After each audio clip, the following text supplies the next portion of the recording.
Hey, what's going on? You know who it is. You know what it is. All right, you guys, peep gang. It's your boy, Town Biz. All right, so Ezra Miller, basically world-renowned criminal, terrorist, possible kidnapper, burglar, anything under the sun you can think of, basically recently went to court and pleaded not guilty on burglary charges.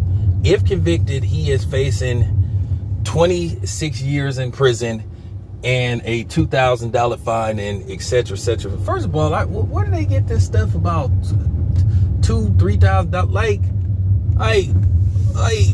by the time you get out, like, is you gonna even have the money? Or what? They want you to pay it before? I mean, whatever, man. Now, keep in mind, Ezra Miller has numerous occasions where he's had run-in with the law and other people. But for 3 to 4 months, the only thing Hollywood could focus on is what happened with Will Smith and Chris Rock, where basically they just went to the extreme to blow this situation out of proportion. I mean, it was over sensationalized. They made it look like they have never saw anything like this before. But the story pretty much immediately died down when it was revealed that in the early 70s, in 1973, there was an incident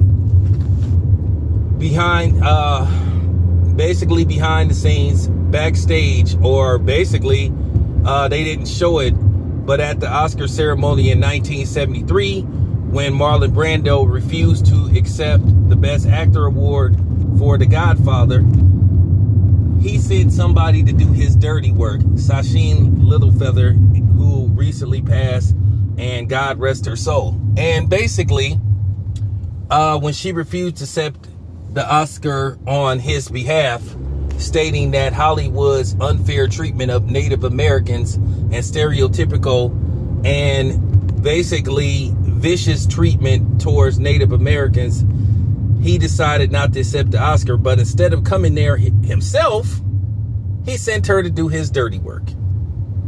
And she was threatened. She had people trying to run up on her, and etc. etc. John Wayne, a 6'4" white man. But nevertheless, getting back to Ezra Miller. Ezra Miller, like I said, has done everything you could think of. And the media has been very reluctant, or flat out just decided not to talk about him, because they knew they could get more viewership basically doing what they love to do, which is demonize a black man, in which they did with Will Smith. And they have been very quiet about Ezra Miller's numerous incidents. But we already know why that is. But nevertheless, if convicted, Ezra Miller could do up to 26 years in jail. But many of us believe that Ezra Miller will do no jail time. More than likely, he'll get probation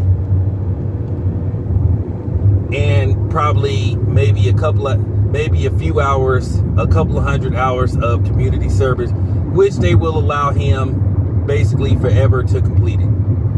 So many of us don't believe that Ezra Miller is going to prison. But the fact of the matter is how the media wouldn't shut up about the Will Smith thing, but then Ezra Miller was going around doing whatever the hell he wanted to do, committing crimes all over the world. It just shows you what's up. But anyway, it's your boy Town Biz. I'm out.